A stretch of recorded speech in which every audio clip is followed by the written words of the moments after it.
Bien, buenas noches. Vamos a dar inicio al estudio de Eclesiastés. Es la sesión número 4. Y el domingo hacía yo una observación o aclaración porque alguien me comentaba, no, me está desanimando Eclesiastés, porque hagas lo que hagas, te va a ir o como te vaya. Me decía, no saquemos conclusiones, recordemos que Eclesiastés es como lo estamos viendo como una serie, y es una serie interesante. Quizá a mitad de la serie nos va a dar la razón o la esperanza, pero el cierre completo es en el último capítulo, donde vemos que todas las piezas dan forma. Entonces, Eclesiastés no es para sacar conclusiones teológicas o doctrinales, pero es el estudio de la vida como la vida es. Vamos a orar, ¿les parece? Y le pido a la hermana Martita si nos dirige en oración, por favor, para empezar.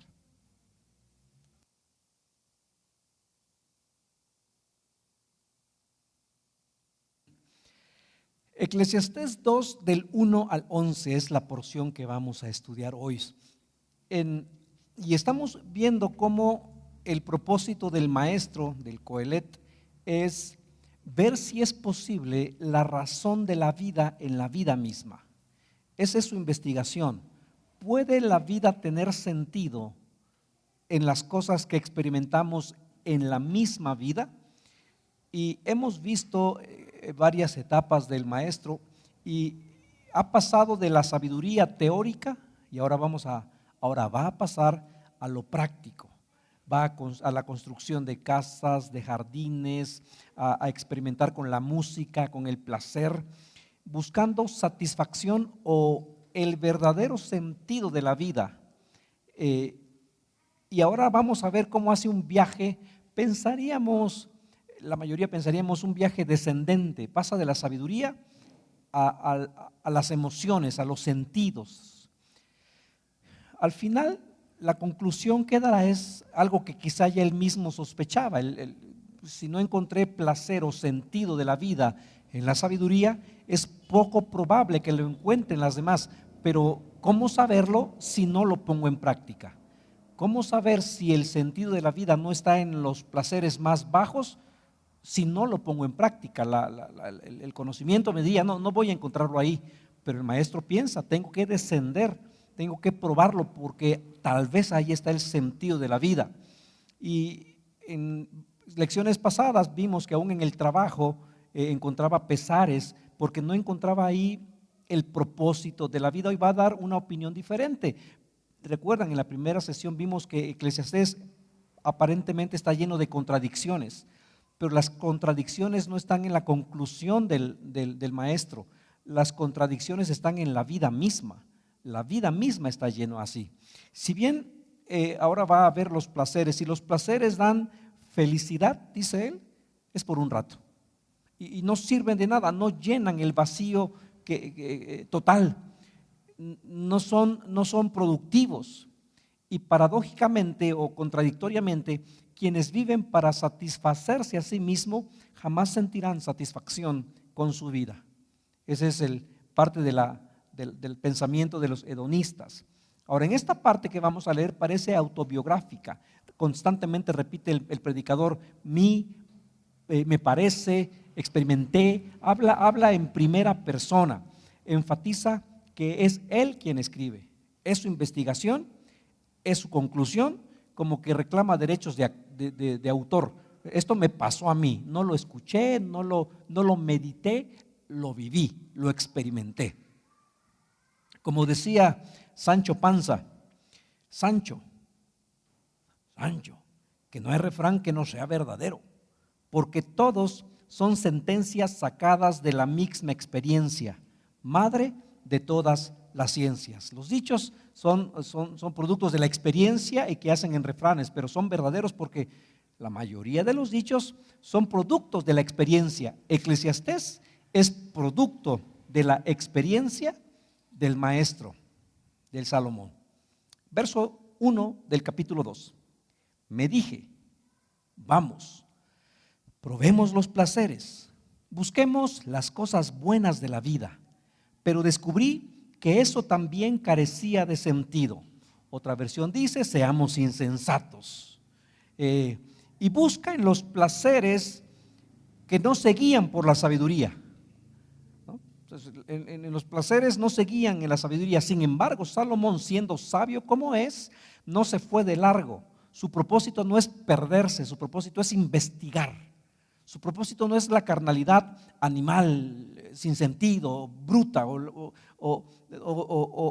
el perderse. No, él quiere saber verdaderamente, si pudiera, parecieran es una contradicción, pero él quiere saber si no está ahí en la locura, en descender a lo que dé la gana, al placer. A lo mejor ahí está el sentido de la vida. Y cuando habla de alegría, no habla de una alegría, la alegría es necesaria. No habla de una alegría educada o la alegría del científico, habla sin ser peyorativo, sin ser ofensivo, habla de la sabiduría, por así decirlo, una vez más sin ser ofensivo, la sabiduría del albañil, ¿no? Ustedes saben qué fama tienen, ¿no? Pues, a eso se refiere, a una alegría sin sentido. El buen humor es bueno y es necesario. El buen humor ayuda a suavizar el pesar del trabajo. Una broma en un momento estresante puede distender el estrés, puede relajar a las personas, pero una alegría sin sentido, en exceso y fuera de lugar, pues daña o lastima más de lo que se aprovecha. Una versión dice de este verso, dije en mi corazón. En el concepto de los hebreos es diferente al concepto occidental del corazón. Para nosotros el corazón hace referencia normalmente a qué, cuando decimos, ay, ¿qué emociones damos o asociamos con el corazón? Tengo una corazonada, una sospecha, otra cosa más así. Te amo con todo mi corazón, ¿no? En nuestra cultura, el corazón lo asociamos o con el órgano o con las emociones del enamoramiento, pero para ellos es diferente, ¿no? Para los hebreos, cuando dicen mi corazón, ellos incluyen pensamiento, voluntad, emociones y personalidad. Entonces, en la Biblia, cuando escuchamos que del corazón no es emocional ni es el órgano, es voluntad, es emociones, es pensamiento, es personalidad. Como decir, te amo con todo mi ser, ¿no? Ya eso sería el equivalente. El corazón es así muy romántico, muy emocional. Cuando ellos dicen del corazón, involucra personalidad, involucra emociones, involucra voluntad, involucra pensamiento. Entonces su experiencia con la sabiduría lo llevó al vacío. Ahora dice, vámonos, ¿no? Vámonos a experimentar el placer. Y su conclusión dice, o nos dirá, eso tampoco tiene sentido. Y se pregunta, ¿de qué sirve el placer? Verso 2 de Eclesiastés 2. Entonces dije, la risa es tonta. ¿De qué sirve andar en busca de placeres? Entonces, el ingenio, la risa no resolvió el asunto del sentido de la vida. Una vez más, el entretenimiento, la risa sirve un propósito, tiene un propósito útil, si no Dios no nos lo hubiera dado para experimentar. Y saben que de las emociones que Jesús manifiesta en la Biblia, la única que está detrás de un velo que no se ha revelado es su risa. O sea, de Jesús dice, se entristeció, lloró, podemos decir se enojó cuando sacó a los del templo, se frustró, pero no dice rió o no dice expresiones de alegría de Jesús. Y yo creo en lo personal que es algo que está reservado para cuando lleguemos a su presencia. Lo vamos a ver sonreír y decir, cuando nos diga, yo pienso así, bien buen siervo fiel, en lo poco fuiste fiel. Y se va a echar una carcajada. Yo creo que está reservado para ese momento. Entonces la risa es útil, pero no es para encontrar el propósito de la vida en la diversión. El todo de la vida es nunca estar triste, el todo de la vida es estar alegre y reírse. Salomón dice, pues tampoco es así, ¿no? cuando tomas la risa como el sentido de la vida, o para que se vuelva el sentido de la vida, dice Salomón, pues solamente es enloquecer. Así le encontraría sentido a la vida. Enloqueciendo, te reirías de todo, te reirías de los dramas, te reirías de las crisis, te reirías pero tendrías que estar enloquecido. Si el maestro dice que no sirve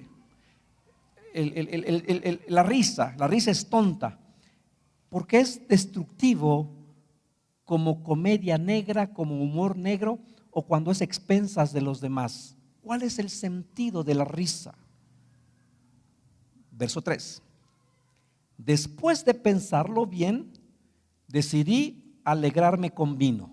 Entonces pasó de la risa, pasó del jiji, dice, vamos a alegrarnos con el vino. Okay, déjalo. Y mientras seguía buscando sabiduría, fíjense las contradicciones. Me seguía aferrando a la sabiduría, me aferré a la insensatez. Uno diría, por definición son opuestos, son contradictorios. Así traté de experimentar la única felicidad que la mayoría de los de Oaxaca, que la mayoría de la gente encuentra en su corto paso por este mundo. Este es un verso interesante. Lo voy a leer una vez más. Después de pensarlo bien, decidí alegrarme con vino. Y mientras seguía buscando sabiduría, me aferré a la insensatez. Así traté de experimentar la única felicidad que la mayoría de la gente encuentra en su corto paso por este mundo. Medita sobre eso. Voy a perderme en el vino, pero siendo sabio como es, no se va de largo. No es buscar hasta caer o hasta perderse. Si pudiéramos decir así, él honestamente piensa, tal vez en la bebida y en esos placeres, a lo mejor ahí está el sentido del hombre y a lo mejor ahí encuentro la plena felicidad, o cuando menos voy a encontrar la felicidad que alcanzan los bebedores, pero sin andar cayendo, sin andar peleando, ¿no? Y está en una contradicción, porque son cosas opuestas. Dijera, no se puede cargar la imagen y echar cohetes al mismo tiempo, no se puede toser, reír y comer pinole, no se puede tener sabiduría y andar perdido en el vino, pero esas contradicciones de la vida es la que él intenta encontrar el sentido de la vida. ¿Qué vemos aquí? A alguien desesperado por decir, quiero saber cuál es mi propósito aquí, quiero saber el significado, el sentido de la vida, y se aferra a la insensatez. Beber y reír es para muchos el todo, y cada vez lo vemos más, y literalmente muchos se pierden en la bebida, y el placer se convierte en adicción, un Dios que les controla la vida. Salomón lo hace por encontrar el valor verdadero, el valor duradero de la vida. No lo busca por el placer en sí mismo. Ya investigó la teoría, entonces tengo que irme a la práctica, y se va al extremo de la insensatez. Si la sabiduría es frustración, pues voy a intentar con la insensatez. A lo mejor no es lo mejor, pero a lo mejor no encuentro frustración en la insensatez. A lo mejor encuentro que ahí está el sentido de la vida en la insensatez. ¿Por qué no probarlo? Y aquí esto nos lleva al pensamiento filosófico del hedonismo. Una vez más, el hedonismo es para muchos considerado la clave de la felicidad. El hedonismo es, el propósito del hombre es ser feliz, el placer. Ese es el hedonismo. Se le atribuye, hay dos filósofos. El primero es de la Grecia y el segundo ya es más reciente, que es, no puede ser, Epicúreo. A él se le atribuye el acuñar la frase hedonismo. Hedonismo viene del griego hedoné, que es la traducción literal de placer. Placer en griego es hedoné, de ahí viene la palabra hedonismo. Ellos dicen, no, pues el todo del hombre es la felicidad. El maestro dice, vamos a ver si es cierto, lo busca. Y cuando el placer se busca por el placer, es seguro que no se encuentra. Y el maestro dice que le pasó exactamente eso. La felicidad no está en lo que se goza o lo que se tiene, como es el caso de él. Muchas veces lo que gozó y lo que tuvo lo llevó a la frustración. Bien podría decir, para ser feliz solamente con el placer o por el placer, es necesario estar insensato, es necesario estar loco. Y esto lo podríamos comprobar con la locura de las personas que se pierden en el placer de la droga. Esto cada vez es más común ver en Estados Unidos, un país primermundista de muchos recursos, mucho avance tecnológico, está en una epidemia, ya casi un problema de salud pública, la drogadicción, y personas que les dicen zombies porque literalmente el fentanilo y es una droga que usan en animales, tiene una sustancia que usan en animales que es lo que los adormece, que parezcan como que se doblan en las calles. Pareciera que el maestro no está tan desviado. El que busca el placer, pareciera que para disfrutar el placer tienes que estar loco. Y uno pensaría, ¿cómo alguien en su sano juicio va a llegar a esos extremos de perderse pensando que es algo que está disfrutando? O sea, ¿cómo alguien pudo llegar a pensar, no, es que uy, aquí cómo lo disfruto? Pero uno desde afuera dice, no lo disfruta. Lo que está diciendo el maestro, yo probé eso también y me di cuenta que no tiene sentido. Quiere probar si los efectos que producen todos esos sinsentidos le dan valor a la vida, valen la pena. Y actualmente quienes intenten encontrar ese disfrute en el placer, es muy probable que queden atrapados en la locura porque no tenemos la sabiduría de Salomón. Salomón usa la sabiduría como disciplina, no para facilitarse las cosas, no como una herramienta para encontrar la felicidad. Después del vino, Salomón se va a los disfrutes de las personas, de los príncipes, de los pudientes. Y actualmente podríamos pensar quienes no tienen el dinero del rico sentirían pesar de no, pues es que chiste, yo ni sé si a lo mejor es mentira. Yo creo que si yo tuviera y pudiera disfrutar de todas esas cosas y pudiera hacer lo mismo que él, yo creo que sí sería feliz. Si tuviera yo lo que tiene Slim, si tuviera yo lo que tiene, si tuviera yo un poco más, si tuviera yo creo que sí sería feliz.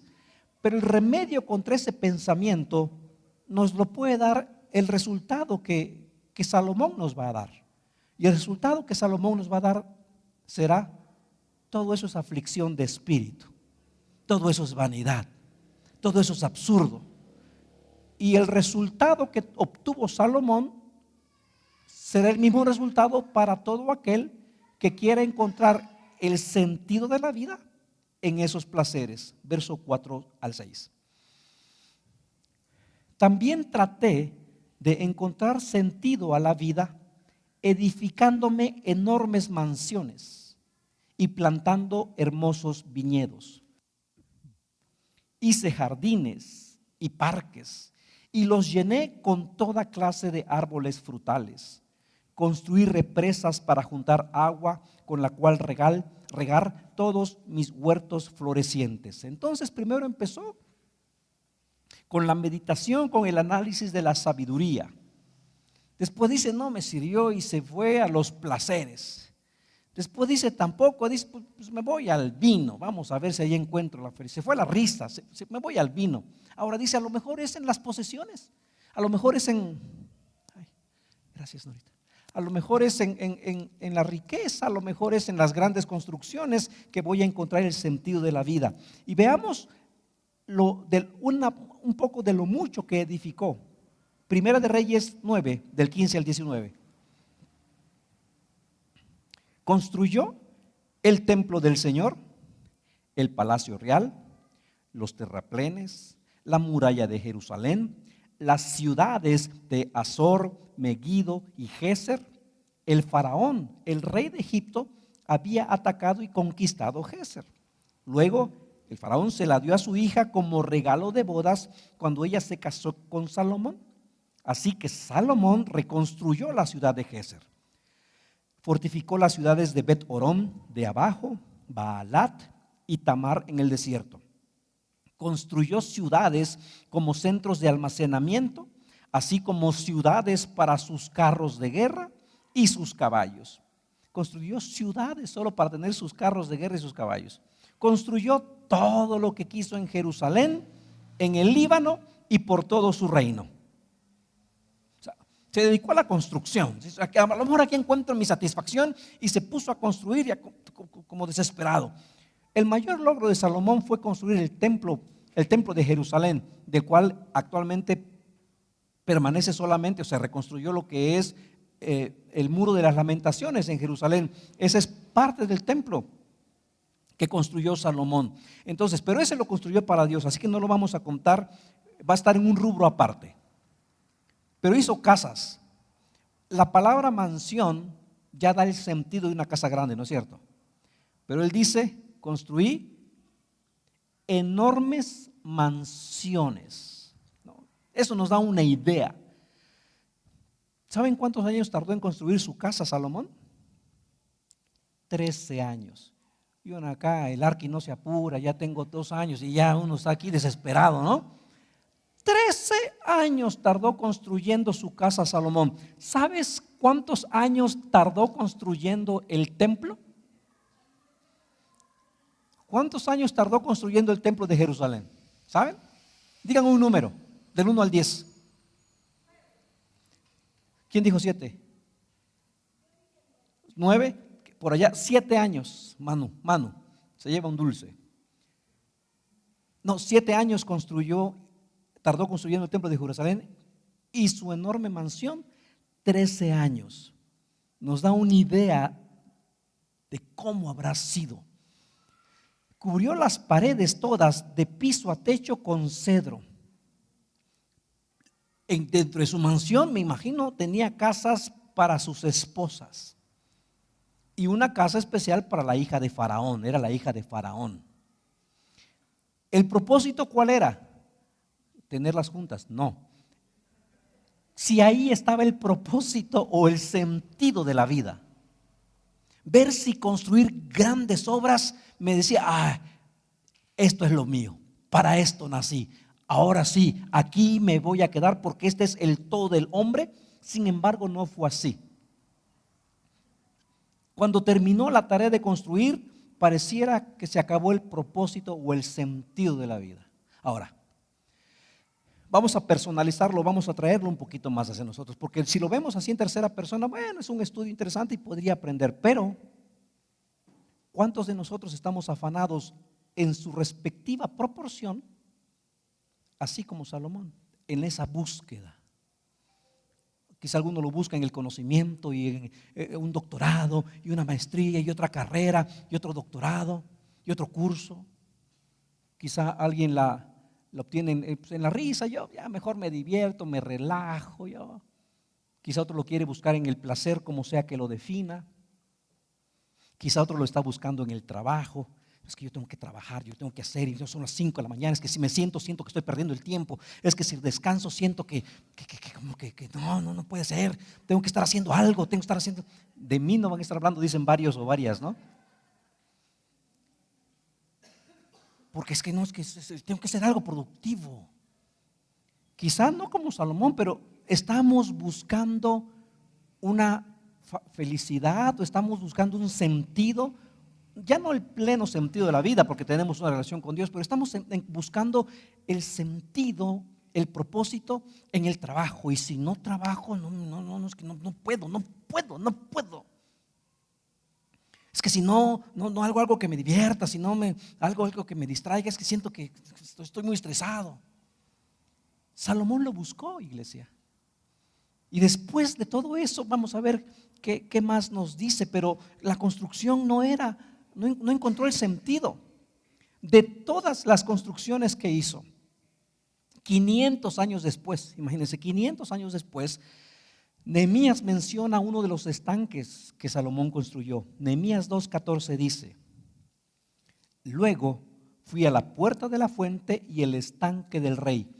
500 años atrás, dijo Salomón, construí estanques para regar mis hortalizas y mis huertos. Continuaba el estanque, sus construcciones perduraron.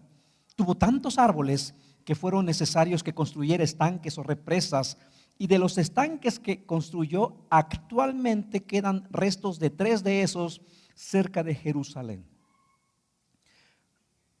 Hasta puso de moda Salomón puso de moda que cada casa tuviera su propio jardín. Primera de Reyes 4:25, fue influencer. Dice 4:25 de Primera de Reyes: durante la vida de Salomón, los habitantes de Judá e Israel vivieron en paz y con seguridad, desde Dan en el norte hasta Beerseba en el sur, que cada familia tenía su propia casa con jardín. Y la palabra que usan para jardín es la palabra pardes, que tiene origen persa, y de ahí se deriva la palabra que es paraíso. O sea, no eran jardincitos así como de que una maceterita con mi lengua de suegra, ¿no? Y otra maceterita con mi... No, nos lleva a los jardines colgantes de Babilonia o a los jardines de los reyes de Persia. Y era una señal de riqueza. O sea, quien tenía jardines era una señal de riqueza, porque eran jardines con toda clase de árboles frutales, algo exótico en esa región. Verso 7 de Eclesiastés 2. Continúa diciendo Salomón: compré esclavos y esclavas, y otros nacieron en mi propiedad. También tuve enormes manadas y rebaños, más que cualquiera de los reyes que vivieron en Jerusalén antes que yo. Para esas construcciones, pues tuvo que comprar esclavos. Cuando lo visitó la reina de Saba, quedó impresionada por la calidad de la servidumbre. Primera de Reyes 4, Primera de Reyes 10, verso 4 al 5. Dice: cuando la reina de Saba se dio cuenta de lo sabio que era Salomón y vio el palacio que él había construido, quedó ¿qué? Atónita. La reina de Saba, o sea, reina obviamente vivía en un palacio majestuoso, pero ella ve a Salomón y ve el palacio y quedó sin palabras. También estaba asombrada por la comida que se servía en las mesas del rey, por la forma en que estaban organizados sus funcionarios y la ropa espléndida que usaban, por los coperos. Intentemos imaginar todo. Su vajilla era de oro. ¿Cuál plaqué? Ahí era oro, ¿no? ¿Cuál plata? Ahí no, copas de oro, vasos, todo era de oro. Rebaños, manadas, ganado. Tuvo más ganado que cualquier otro gobernante. Y veamos qué tan exuberante fue cuando terminaron de construir el templo y las ofrendas generosas que dio en la dedicación del templo. Primera de Reyes 8:63. Intentemos siquiera imaginarlo. Salomón presentó al Señor una ofrenda de paz de 22,000 cabezas de ganado, 120,000 ovejas y cabras. Así el rey y todo el pueblo de Israel dedicaron el templo del Señor. 22,000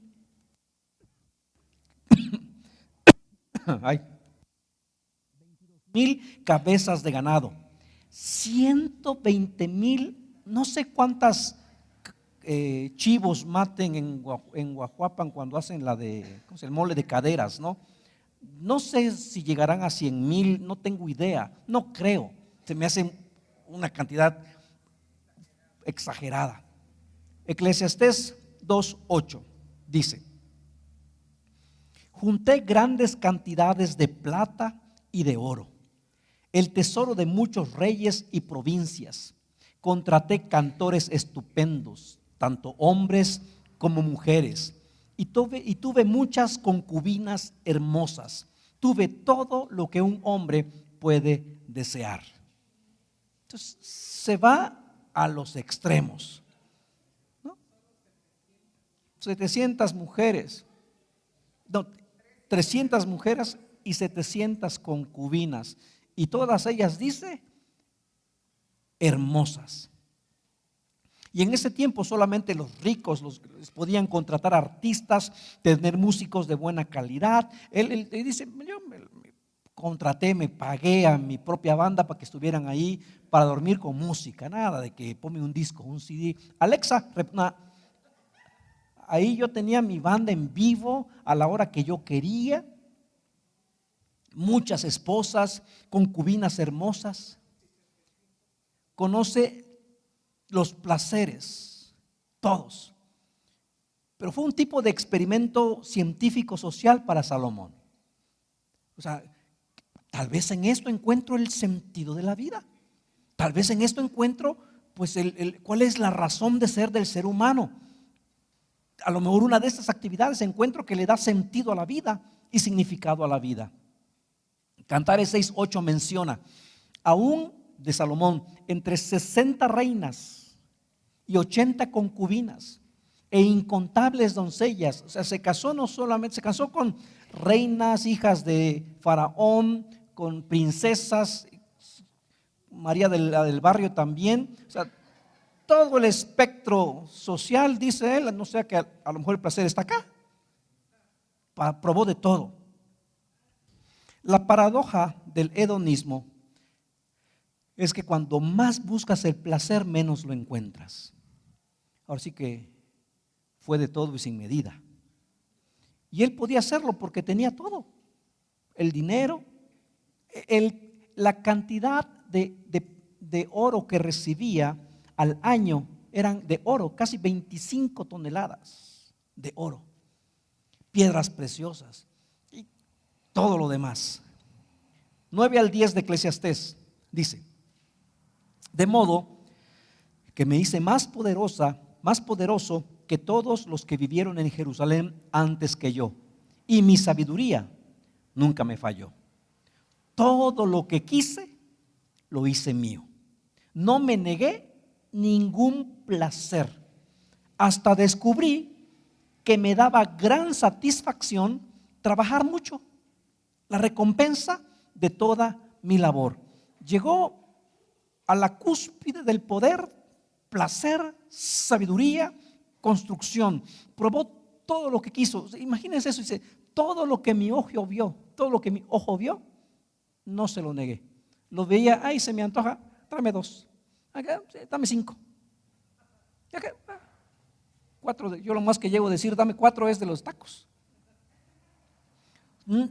Todo lo tuvo él. Y el Antiguo Testamento dice, cuidado con lo que ves.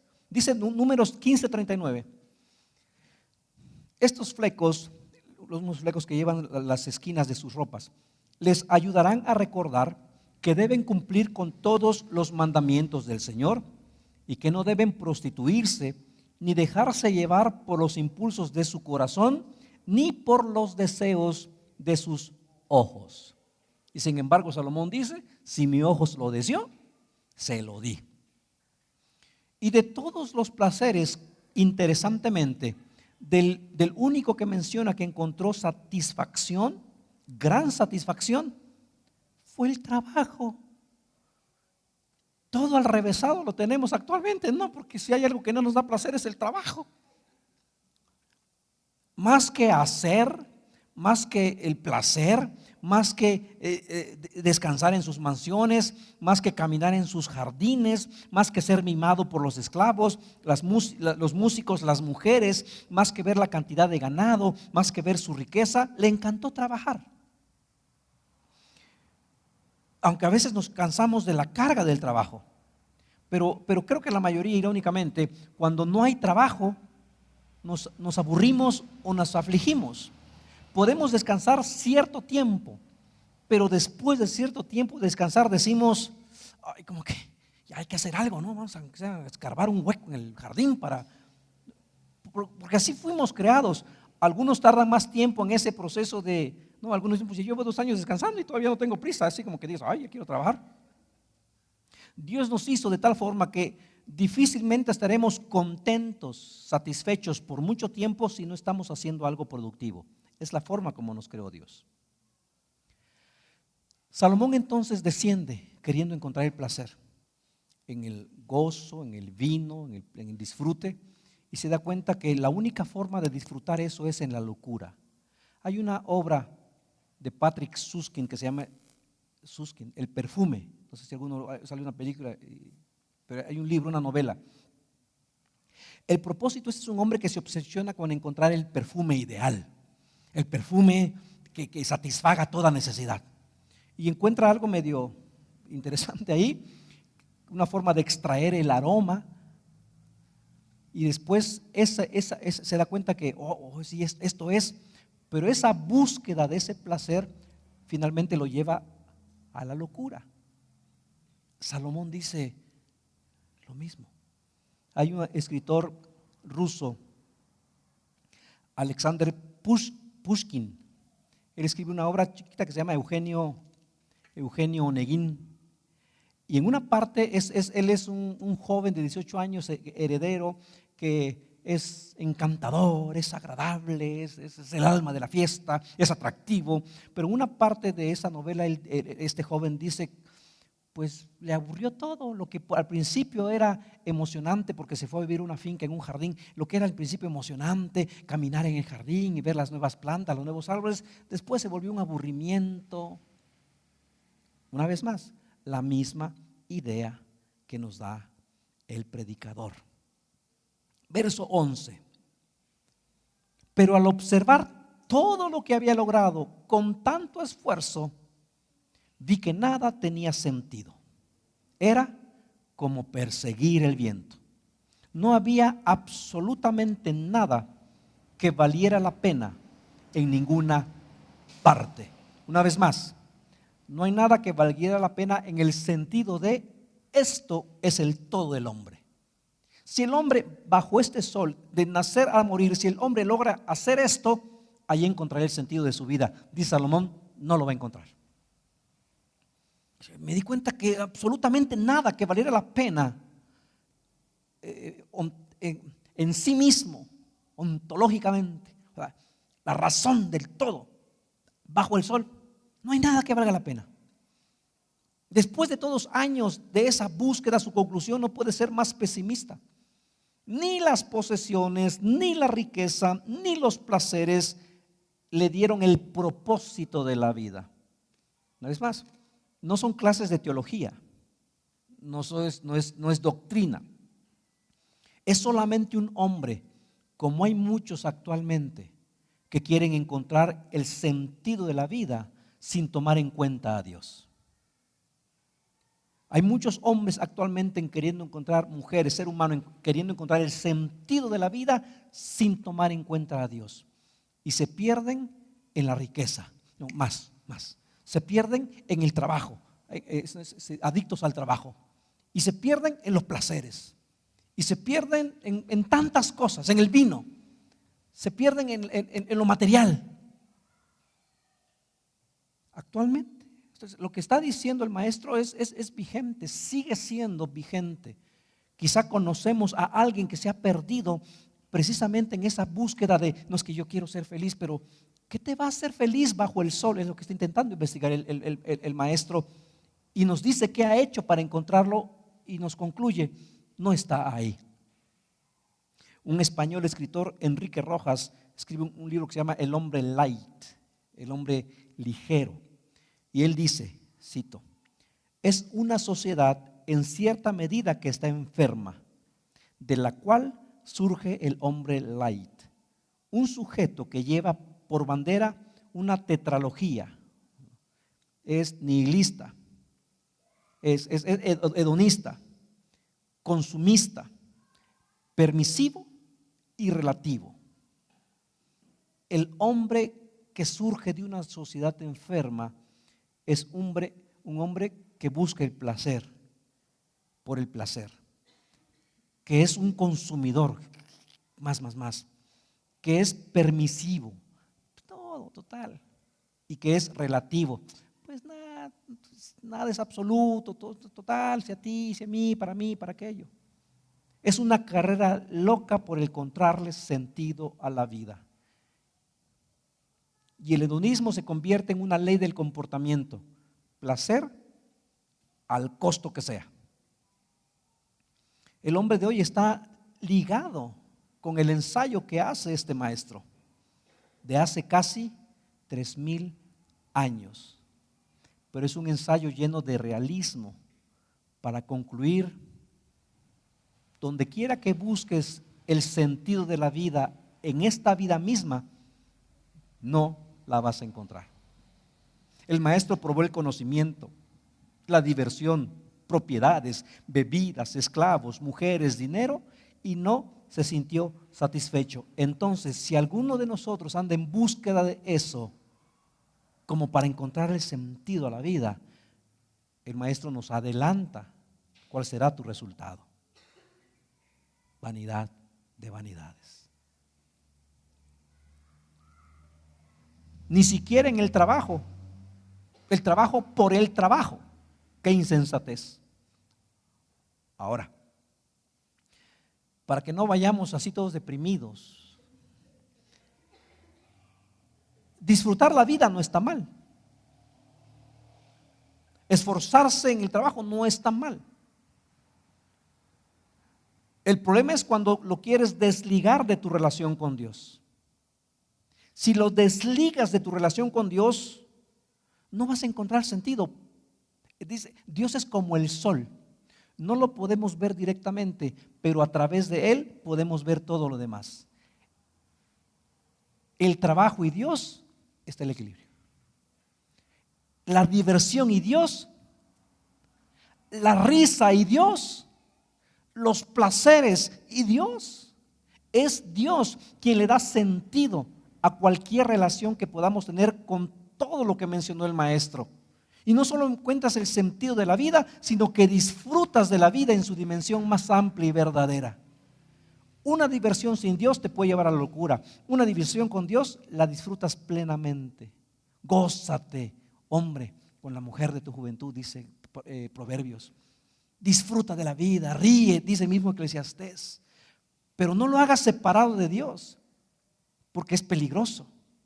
Entonces lo que nos está diciendo es: disfrutemos la vida, pero incluye a Dios.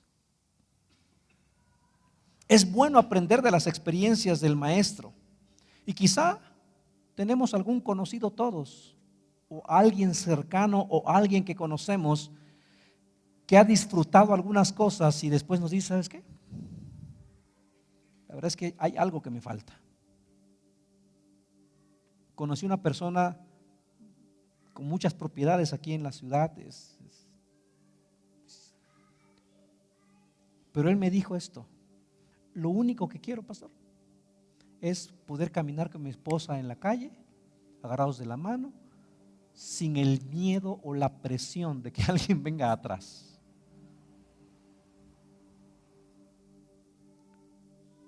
Es bueno aprender de las experiencias del maestro. Si solo se vive para el placer, el disfrute disminuirá a menos que aumente la intensidad del placer.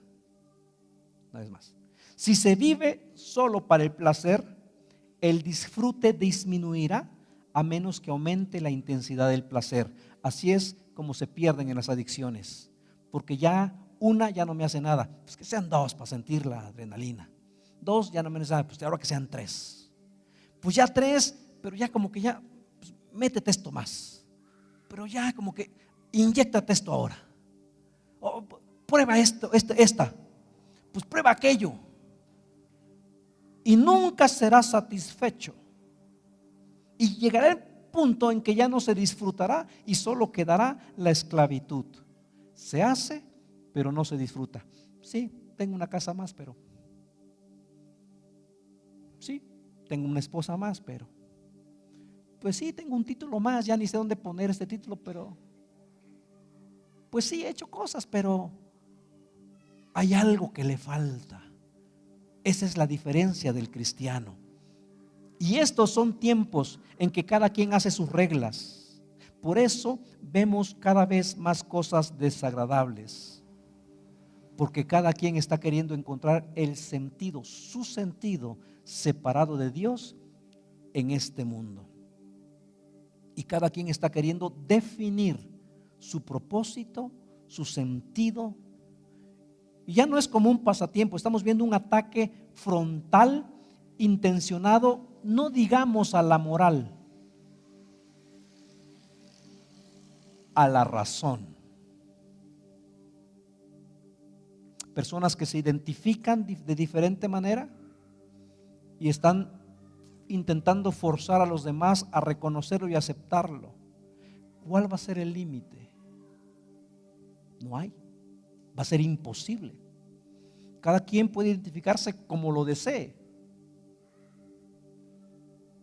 pero obligar a los demás, ya no solamente porque sea moral, deja tú, la razón, lo científico. Estamos en esos tiempos. En Argentina, en varias partes del mundo, ahora cada vez es más, ahora cada vez se va dando en más lugares. Un preso se identificó del otro género y según las leyes tenía que estar en la cárcel del otro género, pues lo pasaron para allá y nada más embarazó a 4. En Inglaterra un adulto se identificó como niña, un varón, se identificó como infante y niña. Y uno dice, un grupo en Alemania se habían identificado como, no recuerdo, un animal, si como gatos o como perros. Y andaban ladrando por ahí. O sea, acéptalos.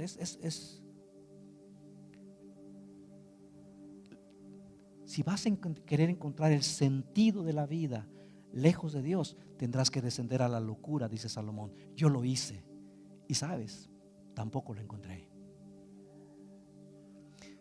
Por eso, teniendo a Dios, la familia, trabajo, comida, techo, ropa, estemos contentos, porque todo el placer terrenal, cuando está desconectado de las bendiciones de Dios, deja la mente ansiosa e insatisfecha. Sin Dios, todo lo que consigas, por recordar las palabras, no tenemos llenadera. La felicidad no surge de la situación que nos rodea, solamente de Jesucristo. Una felicidad, dice la palabra, una paz que sobrepasa todo entendimiento. Una felicidad que viene de adentro. Esto es lo que nos dice el maestro. Vivir por los placeres fue vano, absurdo. Y este es un mensaje para nuestra época. La felicidad no surge de la situación que nos rodea, sino solo a través de Jesús se puede obtener la dicha ahora y por la eternidad. Eso es lo que hace la diferencia. Podemos decir, no, a mí se me hace que se equivocó el Salomón y yo lo voy a probar. Cada quien, pero sorprendería si tienes un resultado diferente al de Salomón. Podemos aprender de la sabiduría de él, de sus experiencias y decir, bueno, esta es mi realidad, voy a disfrutar la vida, pero Dios es el centro de mi corazón y mi fe, mi alegría, mi seguridad, mi confianza está en Él. Todo lo demás es periférico. Si un día río, si un día lloro, si un día estoy triste, si un día tengo para disfrutar, si un día vivo en escasez o limitaciones, nada de eso me mueve, porque eso es periférico. Lo que me sustenta es Dios en mi corazón. ¿Les parece si oramos?